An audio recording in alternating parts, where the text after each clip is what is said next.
I'd like to welcome our listeners to iGlobenews Pods. The subject of our podcast today is Novid20. Austrian IT startup is at the forefront of fighting the pandemic.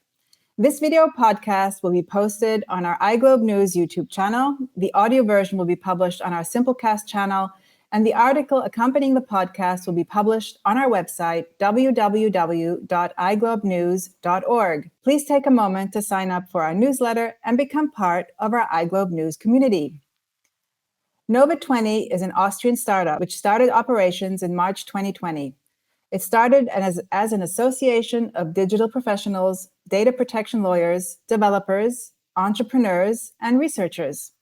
All are committed to contributing in their own way to the fight against COVID. Its business plan is to develop software to assist in the fight against the COVID pandemic. Novid20 is a COVID-19 test infrastructure provider.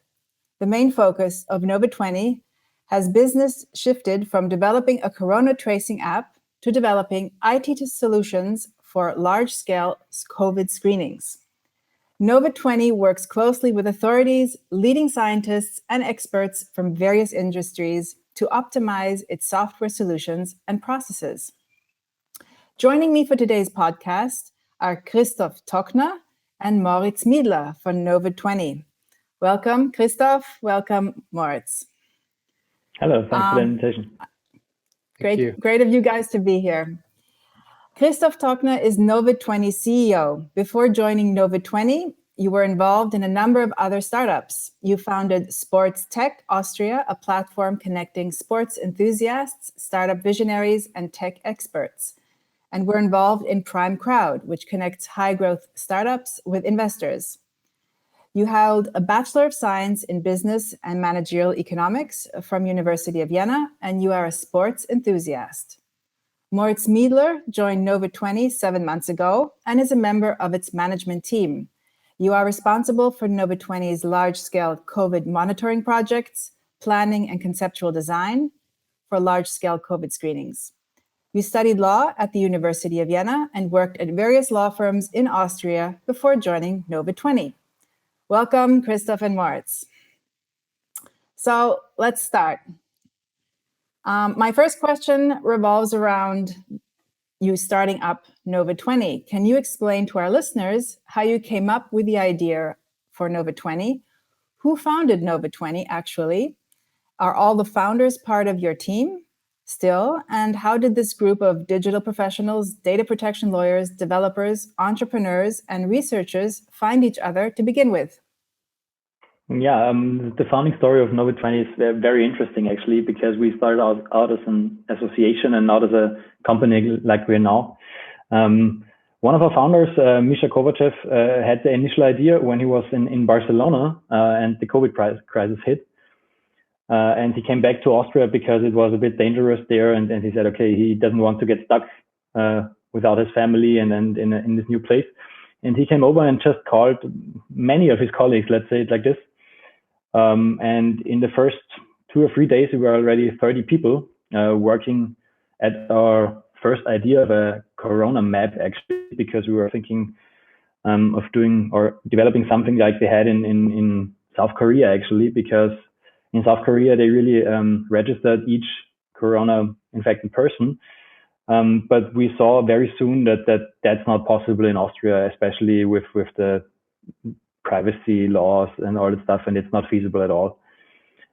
So we switched our focus a bit and said, okay, we will build a Bluetooth contact tracing app. And with this idea, we went alone in Austria because, as you know, probably the Red Cross here has developed a state-owned version. And there was another 2 companies who already had the same idea too. So we joined forces, actually, and then we started to develop a contact tracing solution together. We were about 80 people, 100 people who worked voluntarily for this project for weeks. And in the end, we sold it to Georgia, where it was the state app. So actually, it was quite funny because Austria is most of the time not the first country to introduce digital innovations, but in this case, we had 2 apps where other countries didn't have one at all, which was quite interesting to see for me, especially because I was in this industry and I've never seen Austria be the first one in Europe actually. After that, we switched our focus completely, and we shifted actually more to a science-backed solution, I would say. It was this gargling test. And then we also founded the Novid20 business, so the GmbH actually. And there are many people from the founding team still here in our company. But like I said, at the beginning, we were around 100 volunteers, and now we have 7 people working full time here. And from the founding team are still 5 people involved, because we were at the beginning more or less a management board, a founding team of around 13 people. That was quite big. Or actually, you could say all people who were there from the beginning are founding members. That's how we call it actually internally.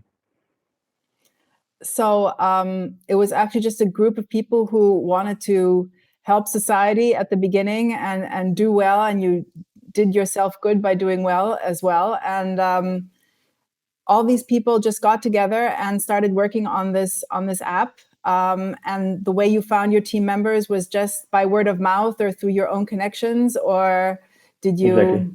Okay. Exactly. It was just word of mouth and having many phone calls actually, and it worked out quite well. We were so many people at the beginning that we had to shrink the team a bit because we were just too many people. And in the end, we were then, I think, around 50, 60 people who really delivered the contact tracing app then. And who coordinated all those people? Because, I mean, it must be difficult coordinating such a large group of people to produce one application. Exactly, especially when you have no infrastructure or no structure or organizational structure itself. Actually, the main coordination point was actually my job. And in the end, we had different departments. We had this big management team where 14 people were involved. We had nightly meetings, I would say, where we really coordinated everything, and everyone needed to know what's going on, because the situation changed every day. It was even nastier than now, actually, because at the beginning nobody had a clue. Mm-hmm. So that was very challenging, and I also had to quit my job after 2 months because it was just too much, or actually after 1 month, I guess, because most of us were then working full time on it. So that was a bit hard, but very important for us. It was very important that we had our partner companies with Dolphin Technologies and Capacity Blockchain Solutions, because they had experienced developer teams, which were an amazing addition to our team actually. Mm-hmm. And that helped a lot, because otherwise we couldn't have done it. And they all worked pro bono? Yeah. I see. That's interesting. And so did you actually shrink from 100 to 7, or do you have you said 7, is that right? 7 full-time employees now? Yeah. And what happened to all the rest? Are they still involved in some way, or do you outsource now those particular tasks? The big difference is back then it was more people's movement, or more movement of people who just sat at home and were not thinking about, okay, what can I do in these times of pandemic? And now there is no lockdown anymore. So actually many of them just faded out. Like, okay, I'm here full committed for the first 3 weeks, 4 weeks maybe, but then I go back to my normal job, or I go back to my normal life actually. And in our case, it was quite easy. So it wasn't the problem. Like I said, okay, no, we can't be part anymore, because we've taken everyone we've got at the beginning. But actually that was the case. So everyone went back to the normal life. And in the end, when we founded the Novid20 GmbH, it was in September last year. And there we were a small core group actually, because these were the people who were focused on this topic and this digital Corona topic actually. Mm-hmm. And they saw the future and they wanted to get on with it. And that's how we did it actually, because our main company now is a 100% subsidiary of the association. So actually it's still kind of an NGO, okay, or an NPO actually. And we wanted just to have this in our history actually, and just go on with it as long as the crisis or the pandemic is here. That was actually my second question, the fact that you were once what in German we would call a Verein. We translated that to association. And now you've changed yourself into a limited liability company. So the Verein is actually the Muttergesellschaft or the Gesellschafter of the GmbH or the limited liability company. So the main reasons for this, what would you say were this change of structure? Actually, it's not feasible to go on with actually business operations with a Verein in Austria here. That the laws are just not made for this, and it's also not meant for this actually. And it's very common that a non-profit association actually has some, in German you say Hilfsbetriebe, and that's why we then founded the GmbH here, the limited company. And in itself, it was quite easy because we wanted to keep up the spirit, and we wanted to keep the association involved, and that's why we did it. Actually, that also answers your first question, because that's how we kept all the people involved, even if it's not actively at the moment. We can also we can every time call them and say, hey guys, we have something new coming up. Would you help us out for a week or two? That's nice. So they're all still members of your association. So in German, you'd say Mitglieder of the Verein. Yeah. Okay. Exactly. That's very interesting. Is that a usual path startups take, or is that unusual? I think not at all. I think it's very unusual, and I think there has been something like this before. And I'm not sure if I would do it the same way again. It has some weaknesses. It has some strengths.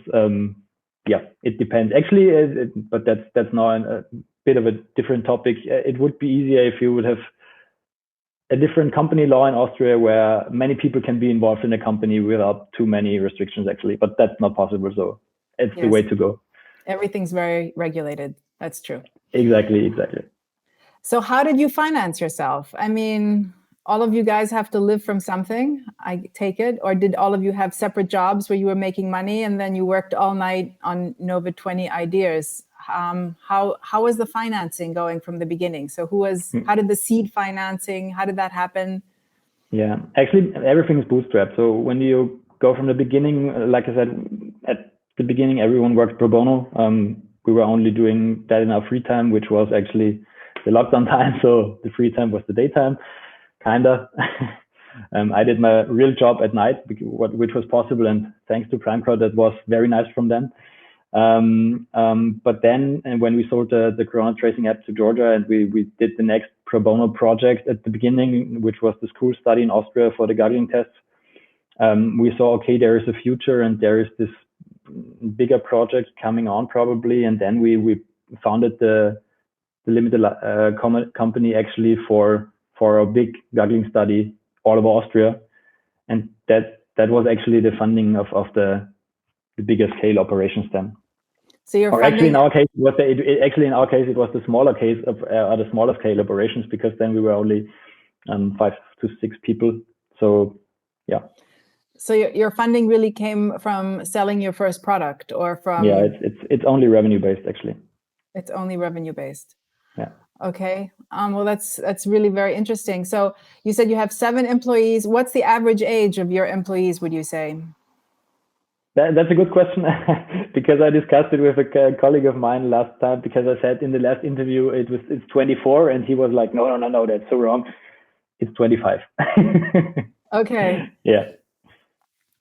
Well, good for you. I don't know if you know a lot about iGlobenews, but we're also a Corona startup in that sense, that we started up during Corona time. So I can really understand that it's a time when you have a lot of time to think about how to move ahead and how to come up with new ideas. So we also thought of this new idea precisely during the time that you were also thinking of this new idea. Especially when you're working from home, I think something like you do is a perfect fit, actually. Yeah, I mean, something based on working over the internet and something online comes to mind right away, because that's what you were doing anyway. And in your case, it was developing also software solutions. But maybe we can also get into more of the technicalities of the projects you're working now. You had mentioned that you had developed this Corona tracing app, which was modeled on the South Korean tracking app, which you then subsequently sold to Georgia. What I think is very interesting about this app, I looked it up and I read, of course, your website, is that it's called an open source code. Could you maybe tell us more about that, and why did you go that route? And is there an advantage of doing that as opposed to not putting it open source? Yeah, it's just for trust building actually, because if you have the open code, everyone can take a look at the code and they can see what's actually happening in the app. We open sourced the whole front end, which was in our case actually the idea behind it. The Red Cross in Austria also did that, and so most contact tracing apps are open source, I guess. I think there are no really ones which have a closed source code. So does one do that because to make sure that people feel that they're not being followed, or that there's nothing sneaky in the code? I don't know. Yeah, exactly. I think especially when you look back at the beginning of the pandemic, everyone was very skeptical about these apps and all that stuff, and I think they didn't start up quite well, all of them. So they're still not used that hard. No, they're not. So in Austria, they're not. For sure. No, not at all. And I think it's the same in different countries, actually. I think in Germany, it's a bit different because now with our testing operations, we see that they use the app differently. They have more functionalities. Mm-hmm. I think they are also involving the Green Pass. So that's a bigger scale operations for the app. And that makes sense in my opinion. All right. And Moritz, you're the head of human resources. Is that correct? Also, well, no, we don't. We aren't at that large of an operation to have an HR head. I mostly do business development and work together with Chris at new projects. So we are starting new projects, and then mostly the team follows and does the actual work, so to say. And are you guys hiring at the moment, or do you have enough work to hire more people, or? Yeah, we're actually hiring right now. We're looking for a developer, and I guess that's more of Chris, more of a task for Chris. So I guess, Chris, whom are we hiring? Yeah, we're at the moment looking for a full stack developer who can just strengthen our core development team a bit, because at the moment we have 2 full-time employees only doing all of this. Even if we have strong technical partners, it's very interesting to have a bit of more technical workforce, actually. It's quite interesting at the moment. So you're looking for a hardcore programmer at the moment? Yeah, kind of, but actually it's not that hardcore at all. I think we are quite a nice team, and the atmosphere is quite relaxed. Even if I have to say countries and actually even cities are most of the time very pressing in their timeline. So if they want a project, they want it now or yesterday most of the time. So that's quite heavy. I think it's always like that. You know, if you're in the service industry, you're always having a deadline which is almost passed or has passed or is about to pass. It's absolutely. It's an absolute. I think it's the name of the game, so to speak. Yeah, and COVID is a multiplier for that, I guess. I think COVID has fastened up everything quite well. So I've never seen states move so fast. It's really, really interesting to see. So do you think this COVID, I mean, before I go into, I'd like to, of course, discuss the other projects, the current projects you have that you also have listed on your website. I really would like to get into those. But just to kind of bracket the discussion we just have been having, do you think that COVID has digitalized Europe and many countries in Europe, or pushed it into a more digitalized society? How would you characterize it compared to, like, I mean, other countries, like, as you had mentioned, South Korea already were on the digital forefront? Mm-hmm. I think we've seen some flaws we have. There are so many construction sites, so there is really so much to do, and there are many projects going on which will push us further. But I think we are very, very at the beginning, and we will have to digitalize quite fast, because as we've seen in Corona, I mean, there is this digital signature thing in Austria and all that stuff.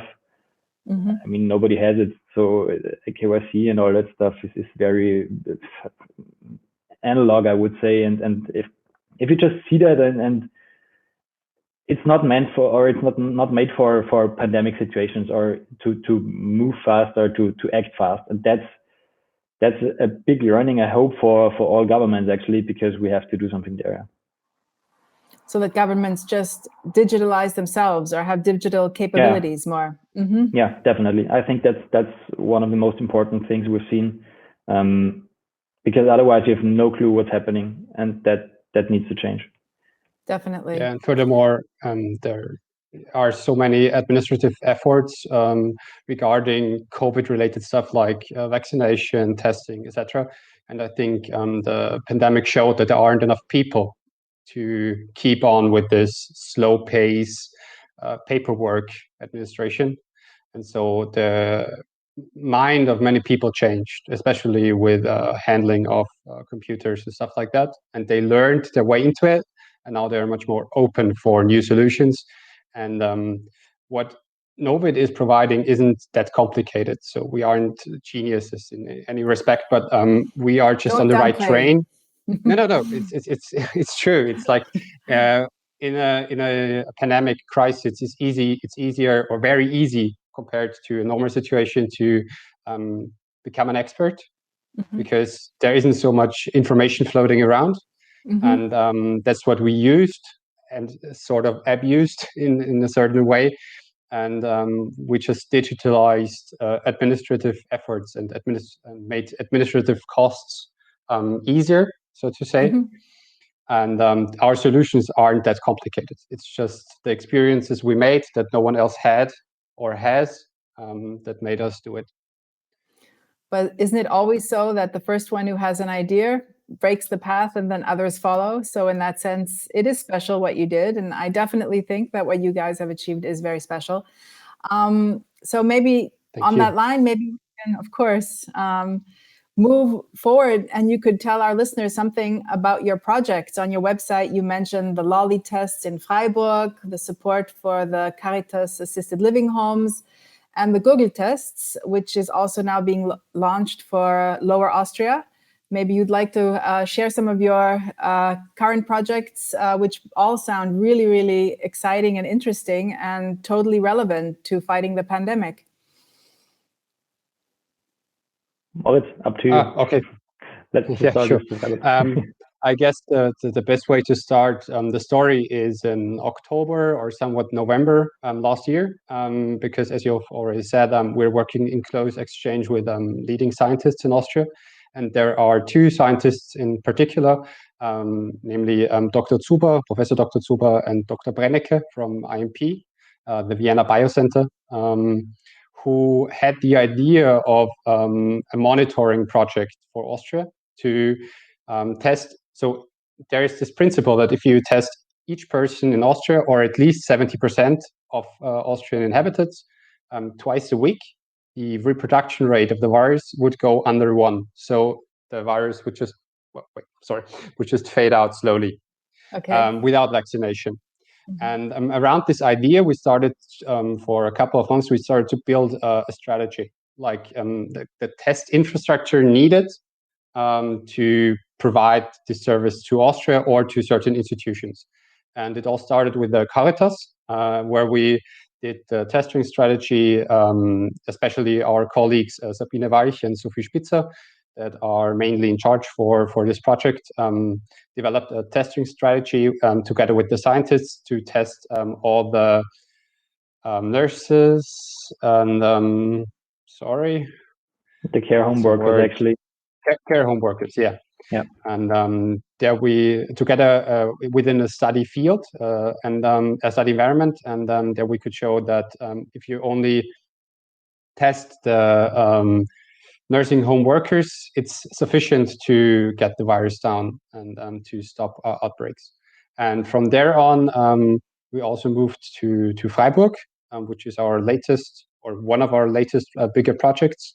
And at Freiburg, we test kindergartens and schools via PCR, not via rapid antigen tests. And different to Austria, it's not like gargling or Nasenrachenabstrich. Sorry, I don't know the English word. And throat swabs. Yeah, throat swab. Nasal swabs, I guess. Yeah. Nasal swabs. Yeah. Nasal throat swabs, something like that. And they lick on one of these swabs, and these get tested. And this is a very easy way for kids, especially, to make the tests. Yeah. And they needed a digital environment for that, and so we provide them with a digital environment. So are you also developing the tests themselves, or are the tests present and you develop the software infrastructure and the whole logistics behind it? So how does it work? Is it, in what part of the whole process you become involved? At the second thing you said, we provide the software and the COVID test infrastructure. So we don't do the tests because we aren't a laboratory or we aren't scientists. We just don't know about this stuff. It's just like there is a new solution, and we try to build a strategy around that new solution. In this case, it's the so-called Schoko tests. They were developed in Cologne, in Germany, where people lick at these swabs. And then these swabs, I don't know if is pooling a present word everybody knows. I don't know. What is it called? Test pooling, where you pool people together in a Exactly. Exactly. And the new thing about these swabs is the possibility to create the pool in the class itself. Namely by the kids lick at their lollies, so to say, and then all the lollies of the class get collected and put into one Falcon tube, which is just a rather large tube, and the liquid inside the rather large tube with the 20 or 30 swabs in it gets PCR analyzed. And so you have created a pool within the class, which largely reduces efforts within the laboratories, because the most effort is needed to create pools in laboratories. So this is, does that mean that every lolly, so to say. So every lolly isn't analyzed on its own, it's analyzed within the pool. Is that correct? Oh, that's within interesting. the pool, yeah. So then you can't retrace.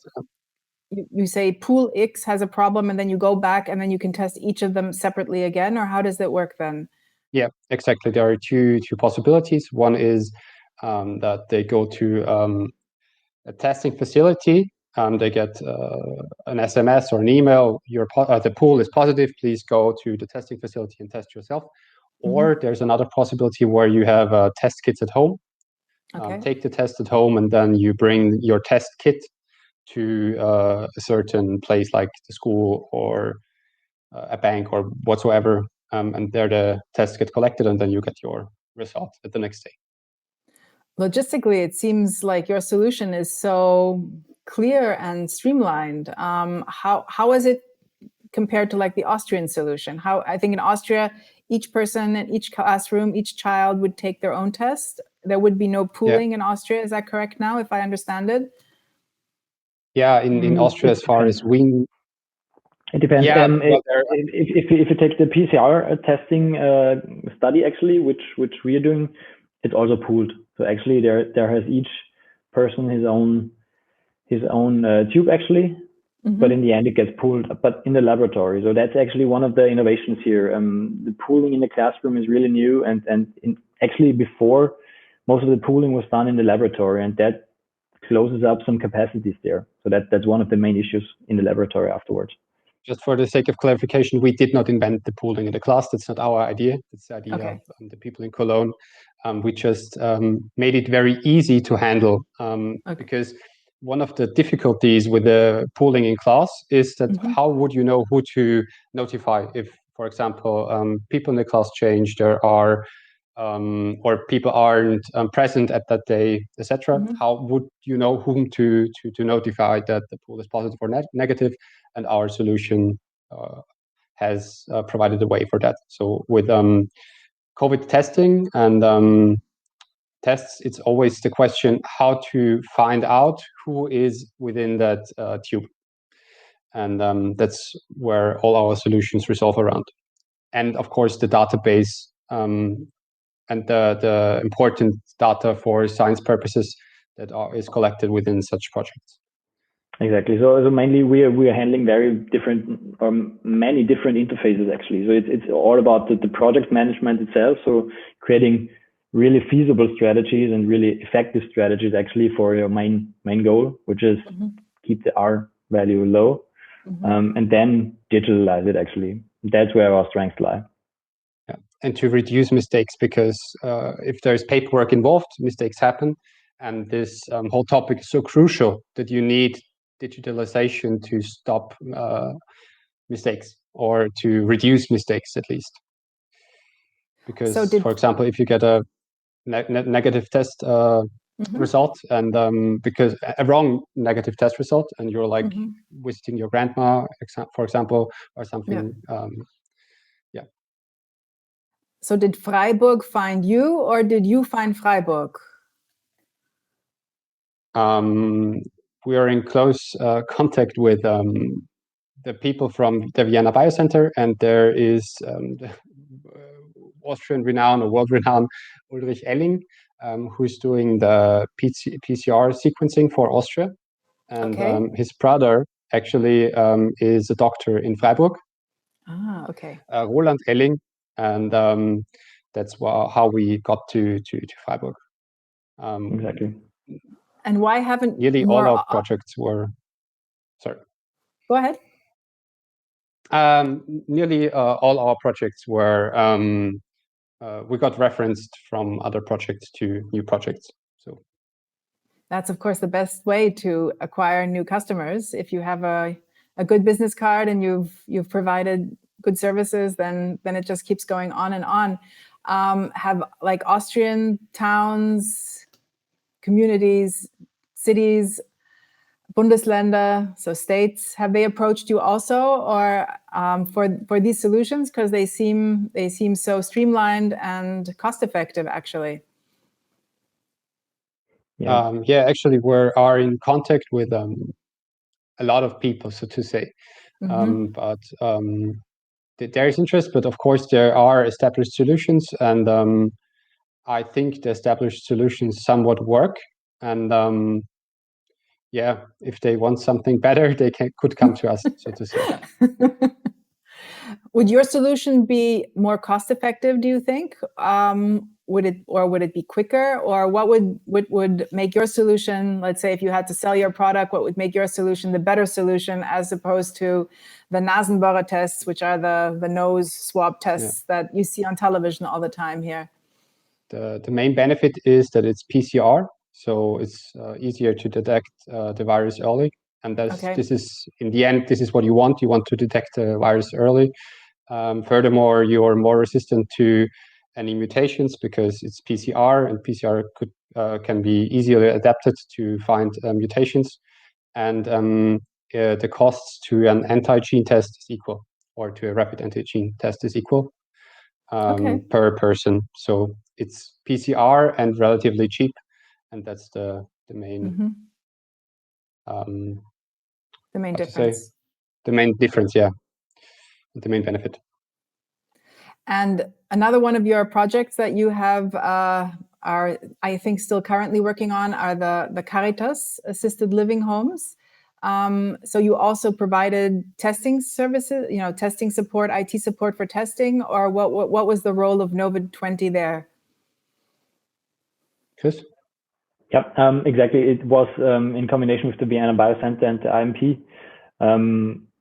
They made all the laboratory services, and we developed a digital solution around it, and also handled the Caritas employees actually, because it's a very big organization and they have so many elderly care homes that it's not easy for them to establish a new system and really get rid of the red tape actually everywhere.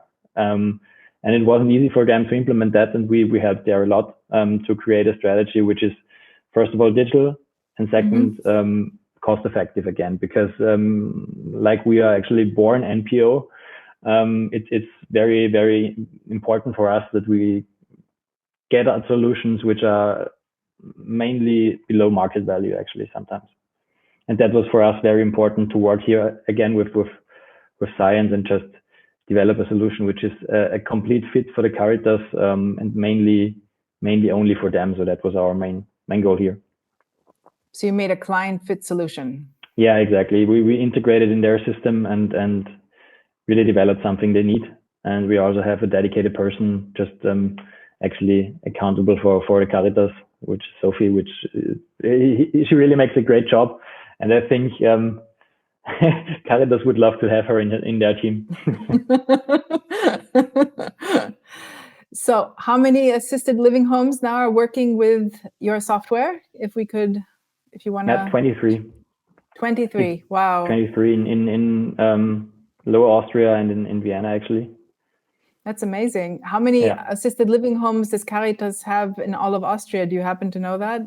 Well, that's a good question. I don't know, but I guess it's way many more. Way many more. Yeah. So you might expand your activities to the other states as well, and maybe across the borders. Yeah, I guess now it's time for something like a new solution, especially in the summertime. Nobody really knows what the vaccinations will bring us. Yes. Even if it's mutations or it's zero incidents, you just don't know.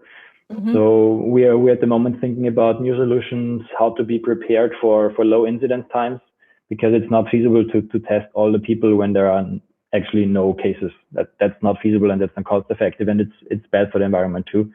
So we are experiencing some new projects here, and we're trying to find some new solutions, how to help the care homes and schools in low incidence times. That's what we are at the moment trying to find. Currently, we're looking, for example, into wastewater testing and checking it out if that's a good idea for low incidence times.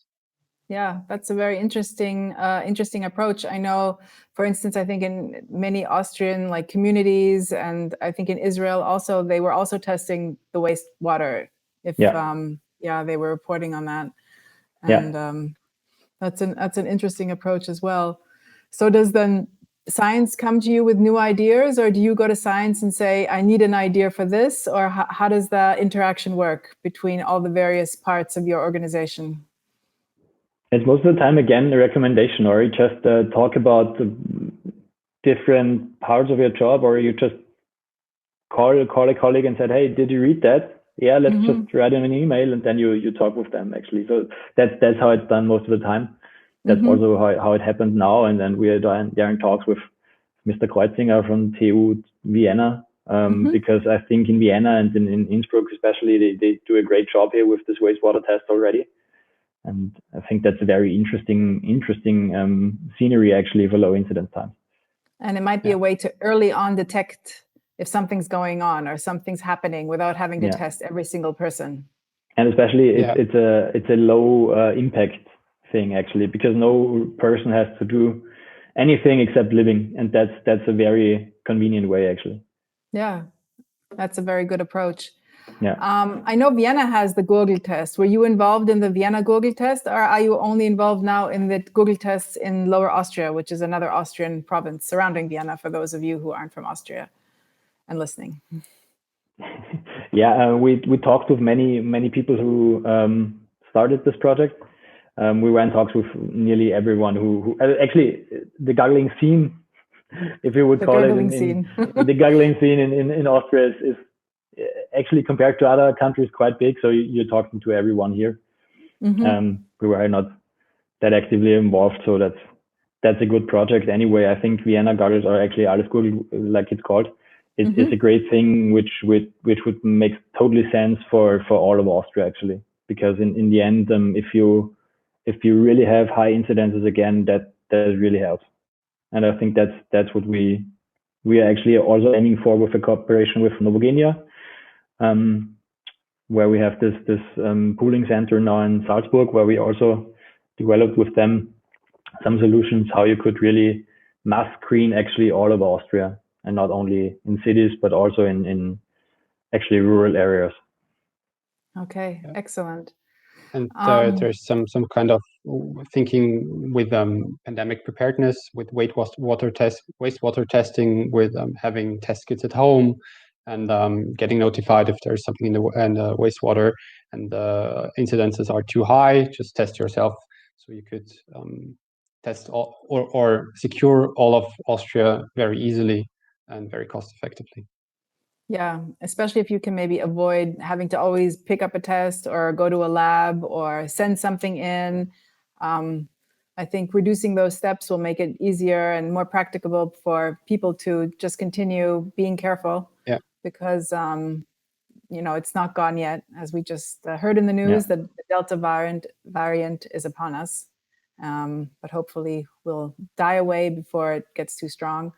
Another thing I wanted to touch upon was AWS Creative Impact Fund. It seems you had a press release shortly, which you announced that you had received funds from this special fund for digital excellence, innovative new products, which is also sponsored by the, I believe, Austrian Ministry for Digitalization and Economics.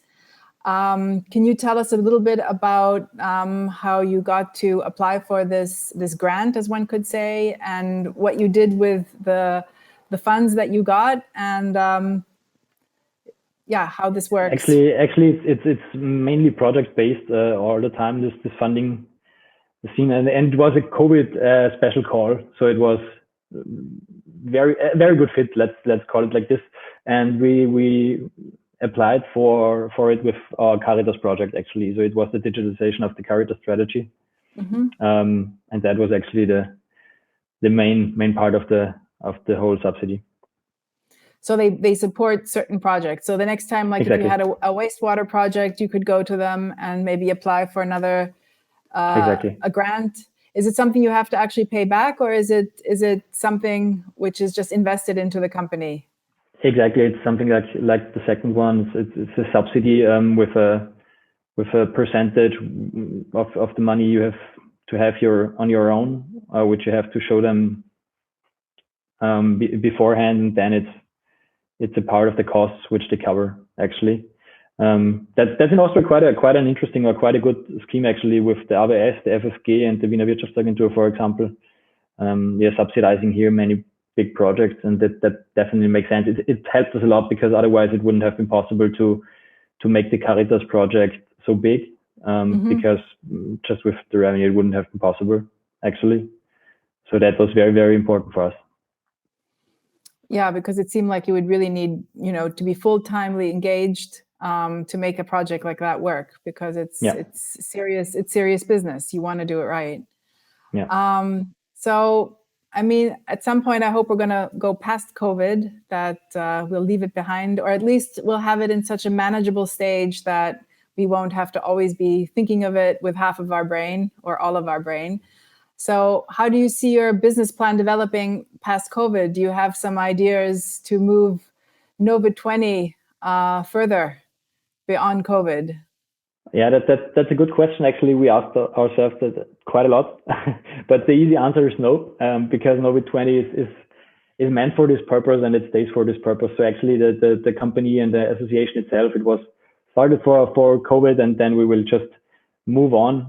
I guess the team is so close together that we will do something together, but actually not with this company, probably, because we just leave it as it is, as this COVID help company, actually. But that's mainly our goal, to leave it behind somehow then, because we know the pandemic is over. So that's our main goal, actually. So you have no plan? Yeah, go ahead. Yeah, no, probably just take the learnings and maybe finish the studies in the case of me, for example, or to continue with the old jobs, or just to find something new. And I think we have one exit plan, actually, together with our scientists, and that is to write all our learnings down and to publish it to the world, so to say. Maybe wastewater testing will be a new and cool addition to this paper, but we're already working on that. I just thought of something else. Did you hear about dogs that sniff COVID? Yeah, you've heard of that. That is not very scientific in that sense, but is that something that one could use in any of your projects? I mean, I just thought of it now because what I've read is that the detection rate is relatively low. As far as I have in my head, it's like 97% or so. And then it's the question if it's 97 of people that are highly infectious at the moment, or if it's 97 of all people. It's the same dilemma with anti-gene tests or rapid anti-gene tests and PCR tests. But actually, I think the people in the elderly care homes and in the schools, they would love it. So maybe we should think about that. It would make sense, in my opinion. You bring a little cuddly dog in, makes everything much more fun. I would have loved that in school, actually. If there comes a guy with a dog inside, like, okay, let's play with it for 5 minutes. And do those lolly tests actually taste like chocolate? I forgot to ask that question because you saed chocolate test. No, Choco tests. Yeah, we were very confused at the start. Okay. No choco involved in the choco tests. No chocolate for the English speakers involved in the choco test. Okay. It's just a swap. Excellent. So you don't see your company like growing and growing and growing, and you go public at some point, like some startups go along that road. That's not the route you're taking. So you're actually going the philanthropic way, and so it's very commendable, honestly. Yeah, I think we are poised to that, actually, because we don't need to go public, because we don't have the pressure from investors or actually from the main shareholder, because the main shareholder in our case is the NPO. So we don't have to, so we really can help in that sense. That's maybe not so common, but actually it's quite nice doing it without this pressure. Or actually, we also aim high, and we want to make or to start big new projects when they make sense, but we don't have the pressure to find something new when it's not needed, because that's actually one of my life sentences: don't do anything which is not needed. And I think it's there are enough startups out there who have no real use case, and I don't want to be one of them, actually. And let's not kill the legacy with greed. That's a really good sentence. So not like in Wall Street where they said greed is good. No. Greed is not good. Not in each sense, and I think not when people are actually having bigger problems than this. Absolutely. Not in a pandemic. Absolutely. Yeah. No. Not the time to make money. Congratulations. Excellent. No, congratulations, and also that's a very good, leading by example, so to speak. So what advice? I mean, you have a really special position here, because most people will start something up. I mean, this doesn't apply to iGlobenews either, but most people would start something up in the hope that someday it'll be worth billions, and then they can sell it, and then they can go and buy their yacht and sit somewhere by their own island. But still, in some way, I mean, all people who start something have a vision and want to go somewhere. But what would you say if you were giving advice to others who maybe are interested to start something? What would you say is the most important quality? What advice would you give them?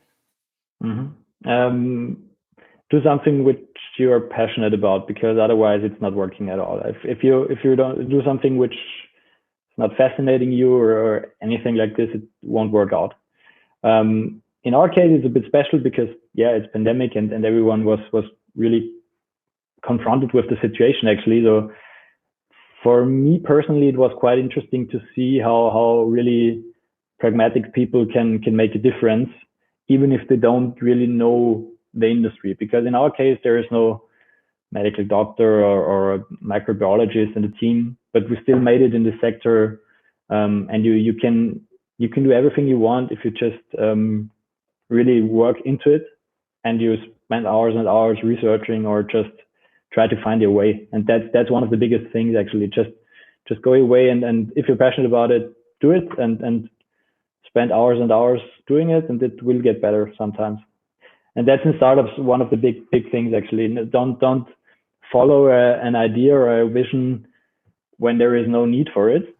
But if there is a need, you have to act fast. And that's a very important lesson I think I've learned over the last years before already, because I've seen it at one of my former companies, actually, which was Bitpanda. I think the Bitcoin hype is in each head at the moment, and they also had really bad times.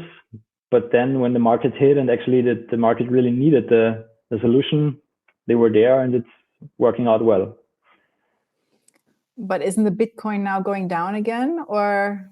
That's what the people say all the time, and actually at the moment not. It's okay. I think twice as, or 3, 4, 5 times as high as for 10 months before. So actually, okay, what's down is the question.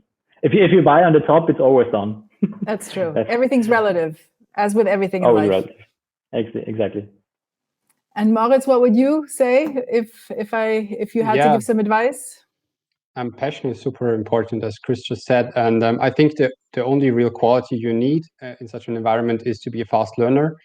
And in that respect, don't be too hard to yourself, and just learn from your mistakes and see them as possibilities. Because with Novid, it's the case that we work with big governments, like influential people, and with big companies, and we meet CEOs of companies we usually just read from in the newspaper. And of course you make mistakes.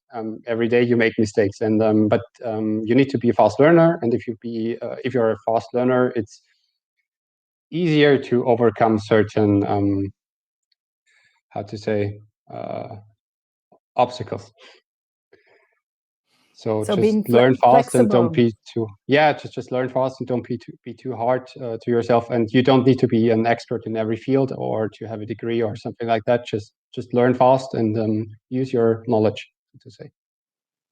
So passion, knowledge, fast learner, and a vision where you want to end up. Yeah, that's it. But Novid is an interesting example because we don't have a doctor or microbiologist in our team. So. But you have doctors, they're working with you. They're giving you advice in the background. Yeah. Exactly. I think cooperation is one of the biggest things you just need to engage with. So if you don't have something, cooperate with people who you're not able to know it all. And that's one of the most important lessons, actually, again, because if you don't know it, you need to find someone who knows. A trustworthy person who knows, best case. So that's also very important. A good team. Exactly, a good team. Excellent. Well, unless there's anything else you'd like to share with our listeners today, some final thoughts on your side. Get vaccinated or tested. Excellent. I also say get vaccinated and or tested. and stay healthy. Actually, that's the most important thing. Yeah, the other things are just the actions to go there, but the goal is stay healthy. Stay healthy. And stay sane. It's also important. Which is also healthy. Yeah. Well, I'd like to thank Christoph, Moritz very much for taking your time to join me and our iGlobenews community to talk to our listeners. And we learned a lot about your company, about vision, about drive, about how each individual can make a difference in contributing to making the world a better place. Thank you very much for being with me today. Thank you. Thanks for the invitation.